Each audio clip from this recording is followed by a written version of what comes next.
गुआ घी बनइबार ये भिडियोटी देखला मुझे ग्यारंटी दूची आपण मैंने पूरा आश्चर्य हो गुआ घी बनइबा एत सहज। तो दयाकोरी भिडियोटी को शेष पर्यटन देखूँ। आज मु गुआ घी किपर प्रस्तुत करी बिल्कुल आम लहुणी को बाटबानी कि हाथ लगेबानी किंतु आम आज पूरा 1 लिटर पर्यंत गुआ घी प्रिपेयर करवा। तो दयाकोरी भिडियोटी को शेष पर्यटन देखूँ। नमस्कार सांग मैंने जय जगन्नाथ।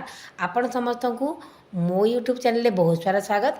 आज गुआ घी बनइबार गोटे नुआ उपाय आपण मान सहित शेयर करने को मुझे जाइए। तो देखिपे एठे मु गोटे मासर क्षीर सर पूरा नहीं जाइए पुणी पूरा फुल गोटे से डबारे पूरा भर्ती होती।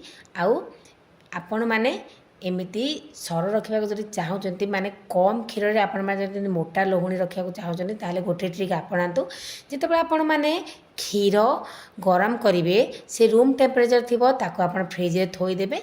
तापर 2 घंटा पर देखिए आपणकर जो सरटी एकदम मोटा है बाहर। तो यही ट्रिकटी को निश्चिंत आपणातु।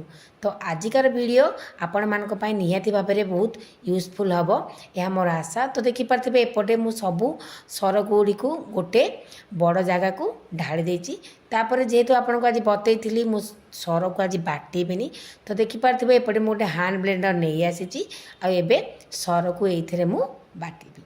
आपण मानक पाखे जदि एमती हैंड ब्लेंडर नहीं ताले आपण व्हिस्कर रे मध्य ए ट्रिकटी को करि पारिबे। तो ये ट्रिक रे बहुत सहजरे लहुणी घी बाहरी जाए। तो निहत भाव में ये ट्रिकटी को आपणातु।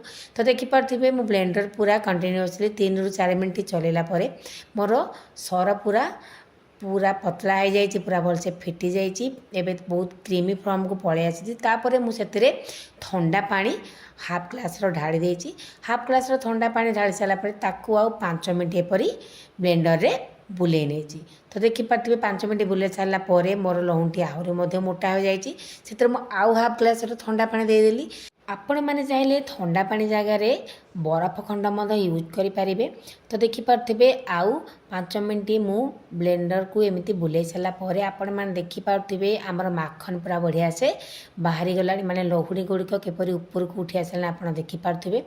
आउ यही ट्रिक रे निहाती भाव थे गुआ घी प्रिपेयर करूँ। जदि एमती ब्लेंडर ना तो हैंड व्हिस्कर यूज करूँ। तो देखिपे मोर लहुणी केते बढ़िया से बाहरी गलानी सरर लहुणी बाहर करवा केते इजी आ बहुत सहजरे आउ बहुत कम समय ये जिनसटी बनी जाई थाए। तो गुआ घी बनइबार सब नुआ नुआ रेसिपी मो चैनल रे अपलोड करी निहाती बारे आपण आगु को वीडियो मत देखिए यह मोर आशा। तो एपटे देखिपे मु लहुणी को भलसे बाहर करनेली। एबे ताकू मु भलसे हाथ रे एमती बॉल साइज करी बाहर करी नेबी। तो ये ट्रिकटी आपण मानक जदि भल लगिला तो निहाती भाव चैनल को सब्सक्राइब करेंगे। वीडियोटी भल लगे लाइक करेंगे और शेयर करदे। तो सांग मैंने देखिपे मु सब एपरी बॉल साइज करी ताको आ गोटे जगह को रखीदेवी। तो देखिपे मु सबू लहुणी गुड़ी को एमती बॉल साइज करनी। तो आपण मैंने यहीपरी सररू घी बाहर करें। तो देखिपे सबू लहुणी गुड़ी को मुझे एकाठी करदे। एबे ए लहुणी गुड़ी को ठंडा पानी रे 2 थर मु परिष्कार भाव में धोबी। एमती धोबा द्वारा कौन हुए ना आम जो घी बाहर करती जो कोरुओ रही जाए से कोरुओ बिल्कुल रहे आमर घीटी पूरा परफेक्ट भाव में बाहरी जाए थाए। तो एपटे मुझे 2 थर धोई सारापर जो थे मु घी प्रिपेयर करी माने गोटे बड़ कड़े नहीं जाती से देई पूर्व मो चैनल रे मु गुआ घी बनइबार आ गोटे वीडियो अपलोड करछि। जदि देखि नांती जाइकी देखि नियंतु। तो सांग मान देखिपे मु सबू लहुणी को भलसे धोईकी ताकू कड़े को एपटे काढ़ी नहीं। कड़े सब लहुणी को मुझे सारापर नहीं गैस रे बसी देती। आ फ्लेम को भी ऑन कर मोर फ्लेम रही हाई हाई रे ताकू 5 मिनट एमती बसई सारापर आम फ्लेम को मीडियम करदे कंटिन्यूअसली एमती चलेगा। तापर आम जो सरु लहुणी प्रिपेयर कले कि पानी बढ़ी जाता आप बिल्कुल फोपाड़े से पानी में आज छेना प्रिपेयर करके आपको देखी।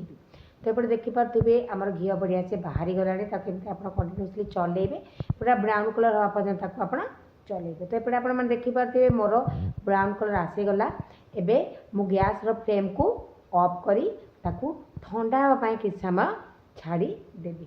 सेपटे आमर लहुणी जो पानी बड़ी पड़ता आज से मु छेना प्रिपेयर कर आपको देखापी कही ना एवं आपको देखा किपर छेना प्रिपेयर कर फास्ट तो मुझे पानी को नहीं गैस रे पसईदेवी आते गोटे चामच विनेगार पकईदेवी तो देखिपार्टी केते बढ़िया भाव में आमर छेना बाहरिक रेडी हो गला। आपण आपको किसी भी उपाय खाई पारे पनीर करें ना गुड़ गोली ताकू आप किसी मीठा मत प्रिपेयर करेंगे। तो एपटे देखिपारे ठंडा है आपण मानक घी अवस्था देखा तो केते सुंदर भाव में आमर घी बनिक रेडी होगा आपण देखिपारे।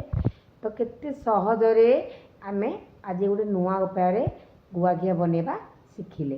तो निहाती भाव भिडियो किपर लगा निश्चय निजर मतामत मत जनइबे सांग माने। देखिले तो सांग माने गोटे मासर क्षीर सरु आम केते परिमाण घी बाहर करदेले। तो ये उपाय किपर लगे निहाती निजर अनुमति मत शेयर करेंगे। आउ आजिकार वीडियो ये एंड करछि पुणी आपण मान सह देखा आउ गोटे नुआ वीडियो सह। वीडियोटी भल लगे निहाती भाव लाइक करने को भूलेबेनी। रोची सांग मान नमस्कार, जय जगन्नाथ।